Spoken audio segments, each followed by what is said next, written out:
क्या आपने वर्कला के बारे में सुना है? अगर नहीं तो आई प्रॉमिस ये जगह देख के आप ब्लोन अवे होने वाले हो। इन दिस वीडियो हम एक्सपीरियंस करेंगे वर्कला के ब्यूटीफुल स्टनिंग बीचेस को, वॉक करेंगे यहाँ के सबसे टूरिस्टिक क्लिफ पॉइंट से यहाँ के एकदम सीक्रेट ऑफबीट लोकल क्लिफ्स तक। दुनिया का सबसे बड़ा बर्ड स्कल्पचर को देखेंगे जहाँ राम भगवान के रियल फुटप्रिंट्स भी प्रिजर्व्ड है। एंड में मैं ये भी बताऊंगा हम कहाँ रुके थे एंड यहाँ बहुत सारे रेस्टोरेंट्स में कैफे हॉपिंग करके हमको सबसे अच्छा फूड किसका लगा था। तो ये सब इन्फॉर्मेशन आपको बताऊंगा मैं, एंड तक इस वीडियो को जरूर देखना। 7 दिन के केरला के इस सफर में मुन्नार के लश ग्रीन हिल्स और एलेपी के सीरीन बैकवाटर्स के बाद आज हम आए हैं एक ऐसे कोस्टल पैराडाइज में जिसकी नेचुरल ब्यूटी को कितना ही देख लो बट आपका मन नहीं भरेगा यहाँ से। ये है वर्कला। वर्कला। आज का प्लान काफी एक्साइटिंग है। पहले हम यहाँ के स्टनिंग बीच पर रिलैक्स करेंगे, जटायु अर्थ सेंटर का सफर करेंगे और उसके बाद एक्सप्लोर करेंगे वर्कला एक्वेरियम। लेकिन इस सबसे पहले मैं आपको बता दूं कि कल शाम जब हम एलेपी से वर्कला पहुँचे तो हमें अपनी लाइफ का अभी तक का सबसे खूबसूरत सनसेट देखने को मिला। एक ऐसा मोमेंट जो हमेशा याद रहेगा।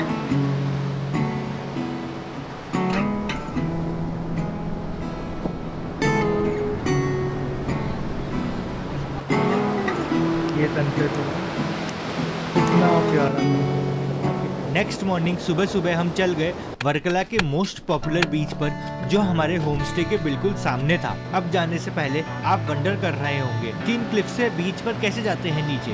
यहाँ थोड़ी थोड़ी डिस्टेंस पे नीचे जाने के लिए बड़े बड़े स्टेप्स बना रखे हैं, लेकिन अगर आपको चलने में दिक्कत है तो आगे रोड से भी एक्सेस है, डोंट वरी अबाउट इट।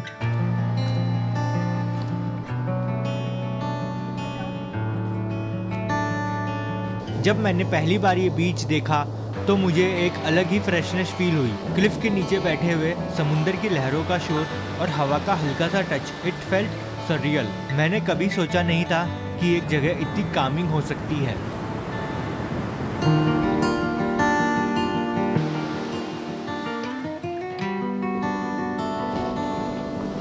हम बीच पे घूम ही रहे थे कि हमको यहाँ एक क्रैब भी दिखा। वो भी इन लहरों के साथ लुका छुपी खेल रहा था, कभी गायब हो जाता और कभी वापस बीच पे आ जाता। यहाँ थोड़ा टाइम स्पेंड करके हमको पता चलता है यहाँ पे पास में ही एक एक्वेरियम है जहाँ बहुत सारी यूनिक फिशेस की वैरायटी है।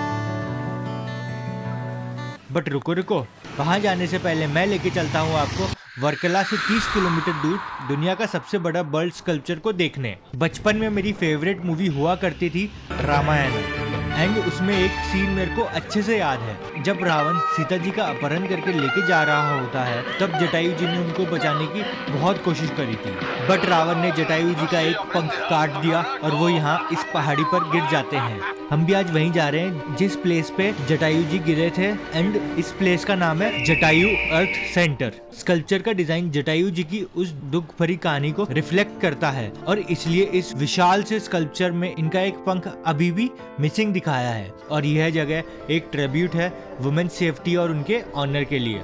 और आश्चर्य की बात तो यह भी है कि गिरने के बाद भी जटायु जी ने अपने प्राण तब तक नहीं छोड़े थे जब तक उन्होंने राम जी को मिलकर सीता जी की डायरेक्शन के बारे में बता नहीं दिया।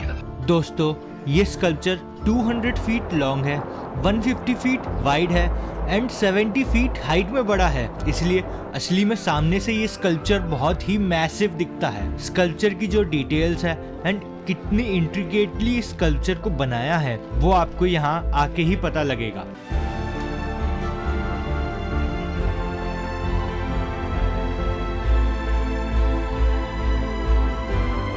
यहाँ एक भगवान राम का टेम्पल भी है जहाँ उनके रियल फुटप्रिंट्स प्रिजर्व किए गए हैं।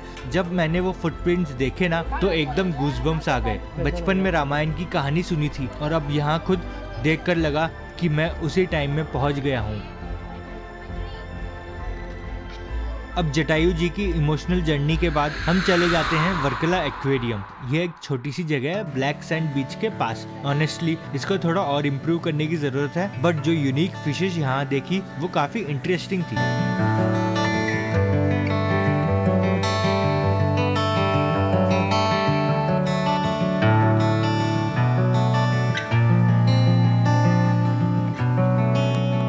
फिर शाम को बीच पे रिलैक्स करके हम इस दिन को एंड करते हैं with some amazing food.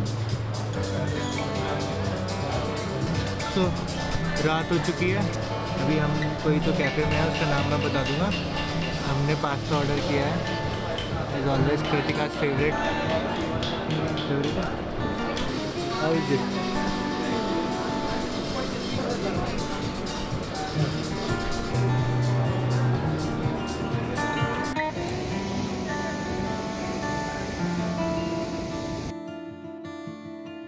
Good morning. आज हमारा सेकेंड डे है वर्कला में और अभी हम लोग बीच पे आ गए हैं जो हमारे होटल से पास में था। बहुत ही गर्मी है, अभी हम समर टाइम्स में आए हैं तो इस टाइम तो हम कम ही रिकमेंड करेंगे। लेकिन एक पॉजिटिव नोट जो है, जो मेरे को लगता है कि यहाँ पे टूरिस्ट कम है अभी। जो ये टूरिस्ट आए हुए हैं यहाँ पे साउथ के ही टूरिस्ट है और कोई नहीं आया हुआ। नॉर्थ के तो बहुत ही कम लोग दिख रहे हैं हमको, तो वो एक पॉजिटिव है। इसलिए धूप हो रही है तो देखो कृतिका छाता लेके घूम रही है। एंड अभी हम एक मंदिर है पास में ही, वहाँ पे जा रहे हैं। Let's see the vibe from there.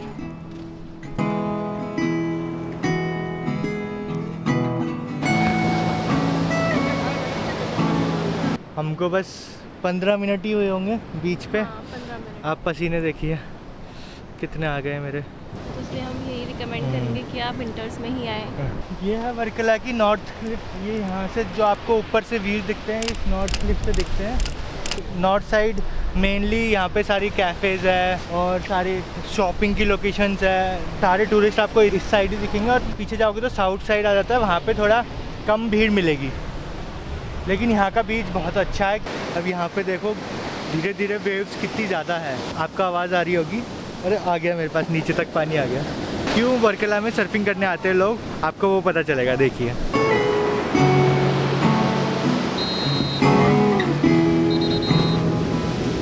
हम और आगे गए तो जिसको हम मंदिर सोच रहे थे वो क्रेमेशन बिल्डिंग थी। एंड यहाँ पे काफ़ी पुजारी भी बैठे हुए थे। हमने यह भी ऑब्जर्व किया कि लोग यहाँ आके अस्थियों को पानी में डाल रहे थे। वर्कला का नाम संस्कृत वर्ड वलक्कम से आया है, जो एक ट्रेडिशनल बार्क क्लॉथ को कहते हैं। लोकल लेजेंड ये है कि नारद मुनि के पास 9 प्रजापति आए जो अपने पापों का प्रायश्चित के लिए मार्गदर्शन मांग रहे थे। नारद मुनि ने अपना वलक्कम धरती पर फेंक दिया और उन्हें कहा कि उस जगह जाके प्रार्थना करें। वही जगह वर्कला कहलाई और तब से यह प्लेस मोक्ष के लिए फेमस है। यह बीच पाप नाशम बीच है, जिसका मतलब पापों का नाश हो जाना है। यह माना जाता है कि यहाँ अस्थियों को पानी में डाल के आपकी आत्मा को मोक्ष मिल जाता है।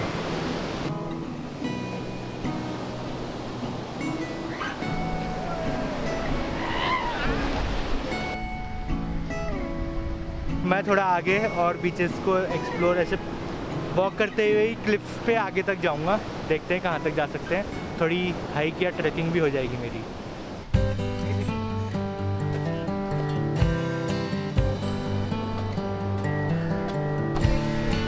तो हम लोग अब खाने के बाद रूम पे रेस्ट करके अब निकल गए हैं। वर्कला के मेन बीच से हम जाएंगे कपिला बीच। पूरा वॉक करके जा रहे हैं। मेरे को पूरा क्लिफ देखना है, क्लिफ का लैंडस्केप कैसे चेंज होता है हर बीच पर अलग अलग। ये सारे मेन बीचेस आ जाएंगे इस क्लिफ से ही। तो हम वॉक करके ही जा रहे हैं। Let's C.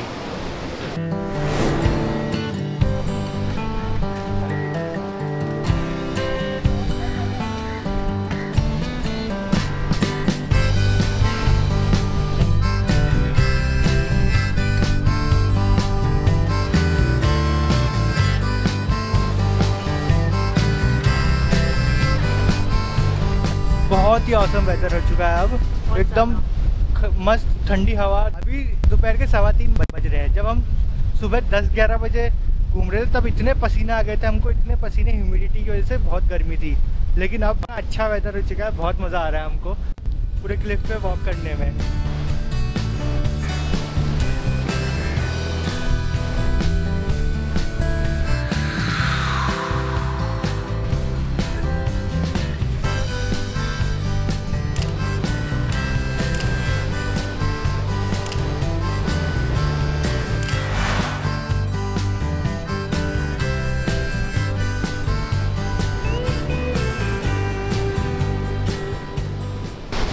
A little hiccup in the situation.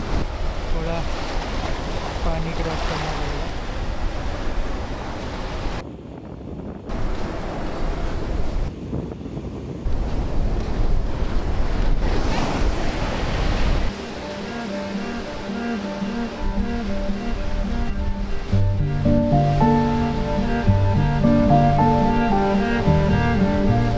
काफ़ी जब लोकल वाला एरिया आ जाता है ना तो वो साफ़ नहीं रहता इन बीचेस का। जैसे जो टूरिस्टी स्पॉट्स है ना वो तो क्लीन कर रखे हैं केरला टूरिज्म ने, लेकिन आई वुड रिक्वेस्ट कि वो पूरे ही क्लिफ पे अगर उस चीज़ को फॉलो किया जाए, उस क्लीनलीनेस को फॉलो किया जाए। टूरिस्ट लोग इतना कचरा ऐसे फैला देते हैं, वो बहुत ही बेकार है। कैसे दारू की बोतलें ऐसे रखी हुई है, रात को पी के उधर ही छोड़ देते हैं, तोड़ देते हैं, तो वो तो बहुत बेकार लगता है। वहाँ से टूरिस्ट प्लेसेस पे तो क्या किया है कि उन्होंने ऊपर से फर्निश कर दिया कि हाँ भाई ऐसा क्लीन है एकदम, लेकिन इस चीज़ पे भी ध्यान देना चाहिए, पूरी सिटी की क्लीनलीनेस पे।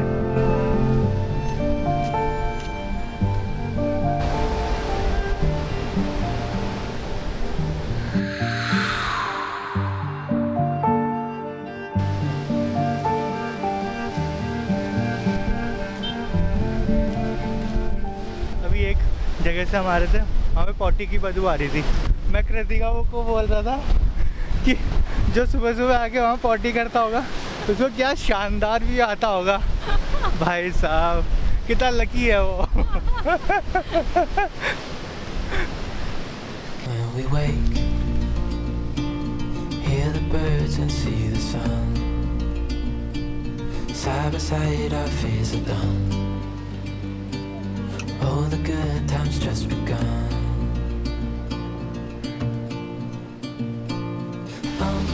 We know what we have, let's hold on tight. Found what we're looking for in life. Call us crazy, but things are finally right. With you and I, the future is bright.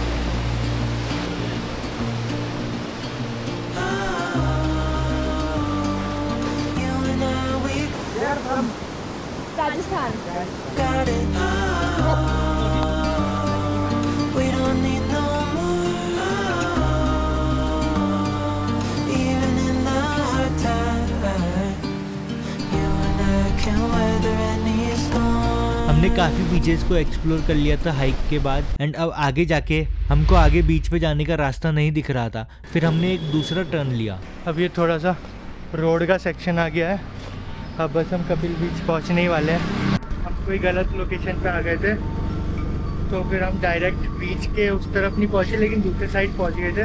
तब हम last में auto में जा रहे हैं finally, लेकिन हम कपिल बीच तक एकदम चल के आए थे, जो वर्कला का मेन बीच है वहाँ से। So I am very proud of कि उसने मेरा इतना साथ दिया, वेरी ग्रेटफुल। जो कोई नहीं करता वो हमने किया आज वर्कला में। We have finally reach Kapil beach. मौसम भी अच्छा हो रहा है, आज प्रोबेबली सनसेट दिख सकता है, तो अब हम वापस वर्कला बीच जाएंगे। बट ये कपिल बीच दिखाता हूँ मैं आपको।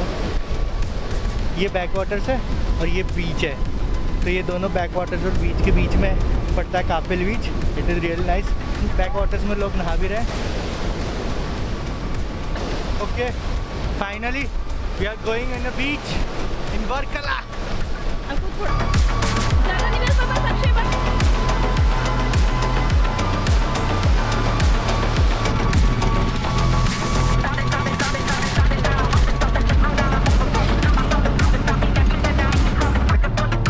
Today was a tiring day, बहुत थक गए हम लोग चलते चलते, लेकिन it was really beautiful according to me, according to Kritika.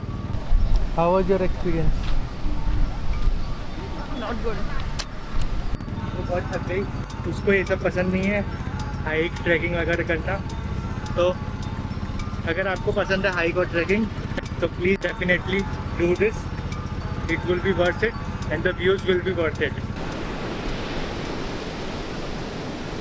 हम लोग हाइक से आ गए थे, फिर थोड़ा रिफ्रेश होके हम सनसेट देखने आए थे वर्कला बीच पे। अभी एकदम क्लाउडी हो रखा है और ये हमारा लास्ट डे आज वर्कला में। कल हमारी मॉर्निंग में फ्लाइट है वापस दिल्ली की। हमने जितने भी कैफ़ेज़ यहाँ पे ट्राई किए, सबसे अच्छा फूड हमको लिटिल तिब्बत का लगा था। यहाँ पे एक मोतुक करके डिश है जिसमें मोमोज सूप के साथ सर्व होते हैं। That were the best momos I have ever eaten, वो ज़रूर ट्राई करना। एंड लिटिल तिब्बत रेस्टोरेंट के पीछे ही पूपा होम स्टे है, हम वहीं रुके थे। वहाँ से वर्कला बीच का व्यू बहुत अच्छा आ रहा था। रूम्स थोड़े छोटे थे बट कंफर्टिंग थे, so you can check it out. And Varkala यह जगह एकदम अलग थी। बीचेस, क्लिफ्स और एक लेड बैक हिपी वाइब जो हर जगह फील होती है यहाँ पे। जटायु अर्थ सेंटर ने मुझे मेरी बचपन की रामायण की यादें वापस दिला दी। क्लिफ हाइक ने मुझे यह रियलाइज़ कराया कि हर जगह का अपना एक रिदम होता है और अगर आप उसे सिंक कर लो तो हर मोमेंट मेमोरेबल बन जाता है।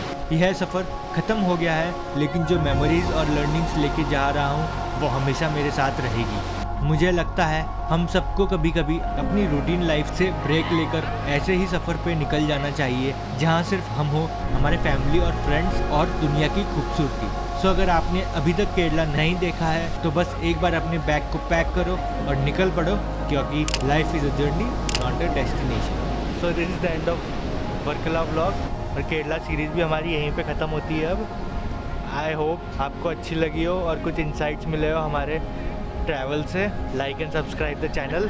ठीक है, bye, good night, take care, मिलते हैं अगले व्लॉग में।